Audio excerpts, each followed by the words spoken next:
Bonjour mes élèves. Notre leçon d'aujourd'hui est les expansions du nom. Définition. Le nom peut être enrichi par une expansion, c'est-à-dire on lui ajoute des éléments qui apportent des précisions. On les appelle aussi les caractérisants. Cet enrichissement peut être effectué par 4 outils grammaticaux. Prenons la phrase « Le chat dort sur le fauteuil ». On a pris le premier groupe nominal, le chat. Ce groupe nominal comporte un nom noyau « chat ». On a ajouté pour ce nom noyau l'adjectif épithète « blanc ». On peut ajouter l'adjectif épithète avant ou après le nom. La première expansion nominale, c'est l'adjectif épithète. Le chat de la voisine dort sur le fauteuil. On a ajouté de la voisine pour le chat. On l'appelle complément du nom. C'est quoi les compléments du nom? C'est un groupe de mots qu'on ajoute au nom par le moyen d'une préposition. À accent, avec, de, par, sans.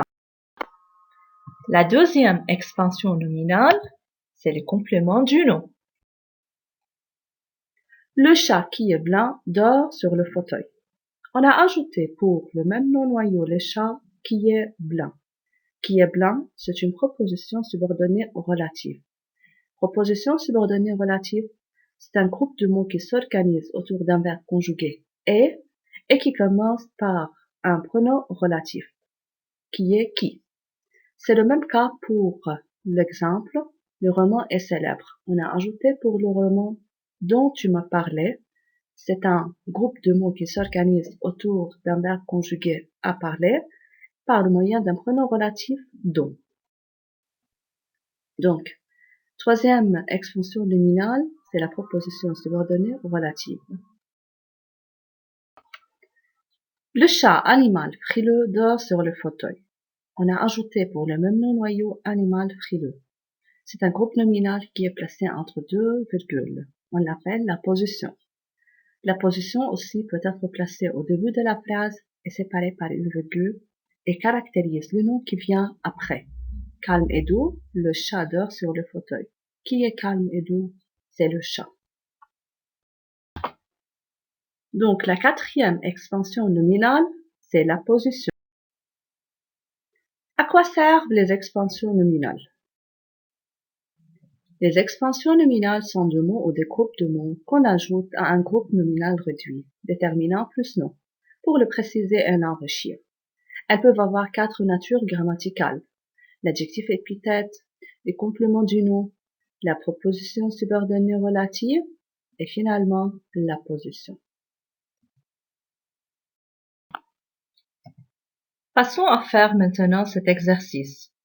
Identifiez dans ces phrases les expansions du nom en indiquant leur classe grammaticale.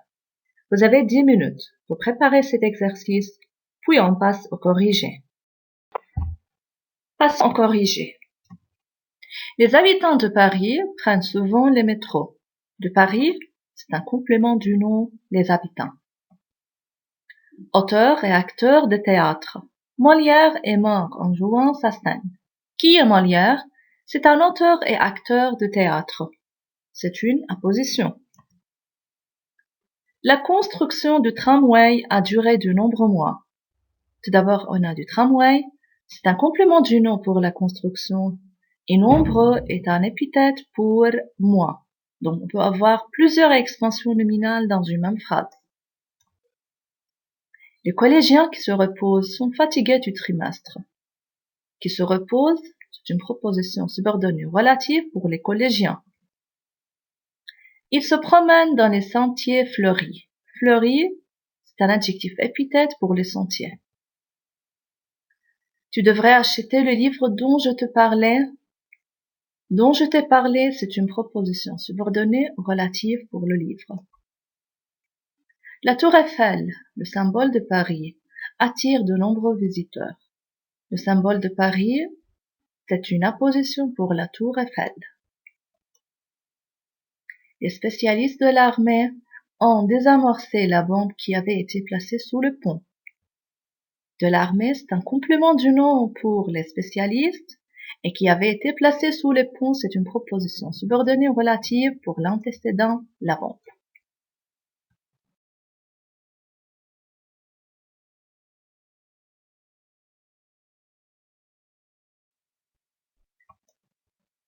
Fin de la présentation.